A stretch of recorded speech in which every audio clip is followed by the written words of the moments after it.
තෙරුවන් සරණයි දරුවනේ. අද අපි 10 වසරේ 8 වැනි පාඩම තුලින් කතා කරමු පොල්වත්තේ බුද්ධදත්ත මහානායක ස්වාමීන් වහන්සේ ගැන. ගාල්ල දිස්ත්‍රික්කයේ අම්බලන්ගොඩ නගරයට කිට්ටුව පොල්වත්ත කියලා ගමක් තියෙනවා. ඒ ගමේ ඕබඩගේ ලුයිස් ද සිල්වා කියලා තරුණයෙක් හිටියා. ඔහු තුයියා ගම් හේවා සාංචිහාමි කියන තරුණියව විවාහ කරගත්තා. ඉතින් මේ විවාහයේදී ඒගොල්ලන්ට පුතාලා 5 දෙනෙකුයි එක දුවෙකුයි ලැබුණා. මේ පවුලේ බඩපිස්සා නැත්නම් බාලම පුතා තමයි අන්දෝරිස්. ඔහු ඉපදුනේ 1887 ජූලි 23 වෙනිදා. පුංචි අන්දෝරිස්ට අවුරුදු 7ක් වෙනකොටමයි අම්මා මිය ගියේ. අම්මා නැති දුක පුංචි පුතාට හොඳින්ම දැනෙන්නේ නැති නේද? ඉතින් අක්කා අම්මා වගේ මේ මල්ලිව බලාගත්තා. අන්දෝරිසුත් අම්බලන්ගොඩ ධර්මාශෝක කියන ඉංග්‍රීසි පාසලට ඇතුළත් වෙලා දක්ෂ විදිහට ආසාවෙන් ඉගෙන ගත්තා. නිතර ගමේ පන්සලට ආවගේ මේ අන්දෝරිස්ට මහාන වෙන්න කැමැත්තක් ඇති වුණා. ඒ නිසා අවුරුදු 12ක් වුණු මේ පුංචි පුතා 1899 නොවැම්බර් 2 වෙනිදා පොල්වත්තේ අග්ගාරාම විහාරයේදී පොල්වත්තේ බුද්ධදත්ත නාමයෙන් පැවිදි බවට පත් වුණා. බුද්ධදත්ත හිමියන්ගේ ආචාර්යවරයා ධර්මාදාර රාජගුරු ස්වාමීන් වහන්සේ. එතකොට උපාධ්‍යායවරයා වුණේ පියරතන තිස්ස ස්වාමීන් වහන්සේ. මේ කාලේ බුද්ධදත්ත සාමණේර හිමි පැවිදි වුණු අග්ගාරාම පන්සල අලුත් වැඩියා කිරීම කරපු හින්දා කාලෙන් කාලෙට වෙන වෙන පන්සල් වල වැඩ සිටින්න සිද්ධ වුණා. නුඟවෙල වැරැල්ලගම පන්සලේ, එතකොට දොඩන්දුවේ සෛල බිම්බාරාමේ, තව කොළඹ වැලිකඩ ගෝතමී විහාරයේ වගේ විහාරස්ථාන කීපයකම අග්ගාරාමයේ හදලා ඉවර වෙනතුරු ඉන්ට සිද්ධ වුණා. මේ කොහේ වැඩ හිටියත් පාලි සංස්කෘත සිංහල නක්ෂත්‍රය වගේම ප්‍රාචීන භාෂා ශාස්ත්‍ර හා ත්‍රිපිටක ධර්මය හොඳින් හදාරන්න පුළුවන් වුණා. ඒ මොකද දන්නවද? ගිය තැන තමන් වහන්සේත් සමග පියකුමින් වැඩම කළ තම ගුරු ස්වාමීන් වහන්සේම ඒ සියලු දේ උගන්වපු හින්දා ගුරුවරයා එක්කම ඉන්නට ලැබෙන එකත් ඉගෙන ගන්න දරුවෙකුට ලොකු වාසනාවක් නේද? ඉතින් මේ විදිහට පොල්වත්තේ බුද්ධදත්ත හාමුදුරුවෝ පැවිදි වෙලා අවුරුදු 3ක් ගත වුණා. ඒ කාලේදී උන්වහන්සේගේ ගුරුතුමා වුණු ධර්මාදාර රාජගුරු ස්වාමීන් වහන්සේට බුරුමේට යන්න සිද්ධ වුණා. ඉතින් බුද්ධදත්ත පොඩි හාමුදුරුවොත් ඒ ගමනට එකතු වුණා. ඒ කාලේදී පිටරට සංචාරයට යන්න උනේ නැව් වලින්. දවස් 4ක් තිස්සේ මහ මුහුදේ ගමන් කරලා බුරුමේට වැඩම කළා. ගුරු හාමුදුරුවන්ගෙන්ම එහි වැඩ සිටියේදී බුරුම භාෂාවත් අභිධර්මයත් ඉතා හොඳින් ඉගෙන ගත්තා. අවුරුදු 20 සම්පූර්ණ වෙනකොට බුරුමේ රත්න සීමාරාමේදී උපසම්පදාව ලැබුවා. බුරුමේ රජයෙන් පවත්වන විභාගයකට බුරුම හාමුදුරුවෝ 600ක් සමග බුද්ධදත්ත හාමුදුරුවෝත් පෙනී සිටියා. අර තරඟ විභාගයට ඉදිරිපත් වුණු බුරුම භික්ෂූන් වහන්සේලා 600ම පරද්දලා ප්‍රථම ස්ථානයේ දිනා ගන්න බුද්ධදත්ත හාමුදුරන්ට පුළුවන් වුණා. මේ ඉගෙන ගන්න කාලෙදිම බුරුම භාෂාවෙන් පොත්පත් කීපයක්ම ලිව්වා.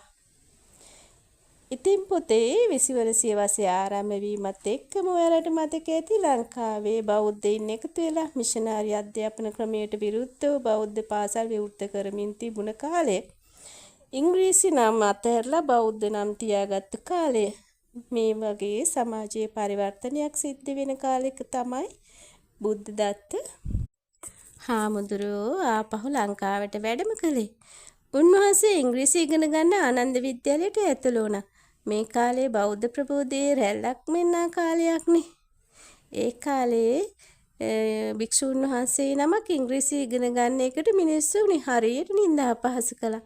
මේ සියල්ල දරා ගනිමින් ඉංග්‍රීසි ඉගෙනගත් බුද්ධදත්ත ස්වාමීන් වහන්සේ ඒ පාසලේම පාලි භාෂාව උගන්වන ගුරුවරයා බවට පත් වුණා. පාලි භාෂාව ඉගැන්වීමේ පහසුව සඳහාම උන්වහන්සේ පාලි භාෂාප්පවේසිරිය පාලි භාෂාව තරණය කියන පොත් දෙක රචනා කළා. 1926 දී ආනන්ද විද්‍යාලයෙන් නිවාඩු ලබාගත් උන්වහන්සේ ඉංග්‍රීසියෙන් බටහිර ජාතිකයන්ට ධර්ම දේශනා කරන්නට පිටත් වුණු ප්‍රථම ශ්‍රී ලාංකික ධර්ම දූතයන් වහන්සේ විදියට නැවුණැංගා. එය අපේ රටට කීර්තියක් වගේම බුදුදහමේ පැතිර යාමට උපකාරයක්. ඉංග්‍රීසි භාෂාවෙන් පොත් කීපයක්ම රචනා කළා වගේම ඒවා සිංහලටත් පරිවර්තනය කළා. ඔයාලට මතක ඇති කාලෙන් කාලෙට ධර්මයේ චිරස්ථිතිය සඳහා වරින් වර ධර්ම සංගායනා පවත්වනවා. ඉතින් 1953 බුරුමේ පවත්වපු 6 වෙනි ධර්ම සංගායනාවේ උත්තරීතර ශෝධක මණ්ඩලයට ආරාධනා ලැබුණා පොල්වත්තේ බුද්ධදත්ත ස්වාමීන් වහන්සේට. ශ්‍රී ලංකාවෙන් වැඩම කරපු එකම භික්ෂූන් වහන්සේ විදිහට මේ සෝධක මණ්ඩලය සඳහා පොල්වත්තේ බුද්ධදත්ත ස්වාමීන් වහන්සේගේ නම කියවෙනවා. පස්සේ ඒ කටයුත්තට සමාජිකයෙක් විදිහට බලංගොඩ ආනන්ද මෛත්‍රිය හාමුදුරුවෝ එකතු වුණා. බුරුම රජයෙන් භික්ෂුන් වහන්සේලාට පිදෙන ඉතාමත්ම වටිනා උපාධියක්නේ අග්ගමහා පඬිතු උපාධිය. ප්‍රථම වරට විදේශීය භික්ෂුවක්ව ඒ උපාධිය ලැබුණා ඒ බුද්ධදත්ත හිමියන්ට. මගේ දරුවනේ පොල්වත්තේ බුද්ධදත්ත ස්වාමීන් වහන්සේට විදේශීය නම්බුනම විතරක් නෙවෙයි ලංකාවේනුත් ඇගයීම් ලැබුණා.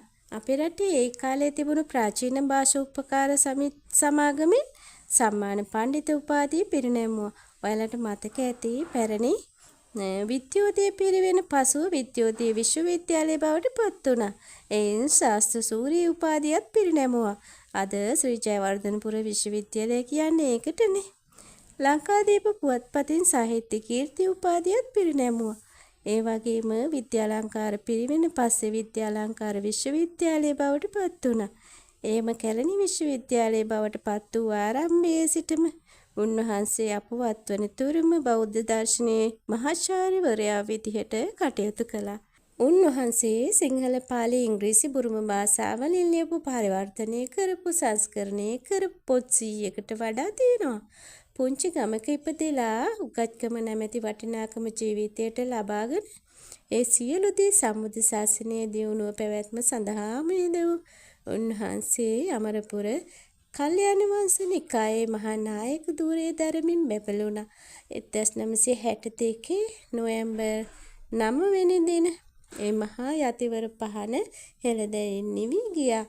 බුද්ධදත්ත හිමි කුඩා කල ඉගෙනගත් පාසල බුද්ධදත්ත විද්‍යාලය ලෙසත් අග්ගාරාම විහාරස්ථානයේ අසල ක්‍රීඩාංගණය බුද්ධදත්ත ක්‍රීඩාංගණය ලෙසත් විහාරස්ථානයේ අසල මාර්ගය බුද්ධදත්ත මාවත ලෙසත් නම් කර තිබෙන්නේ ශ්‍රී ලාංකීය පුත්‍රයෙකු ලෙස ලක්මවට ගෙනා ගෞරවයත් බුද්ධ පුත්‍රයෙකු ලෙස සසුන උදෙසා කළ සේවයත් සිහි කිරීම පිණිසමයි.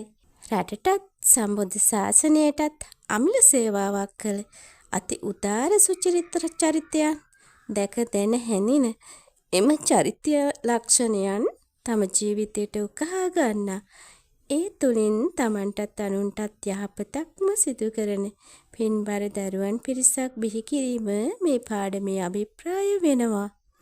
ආයුබෝවන්.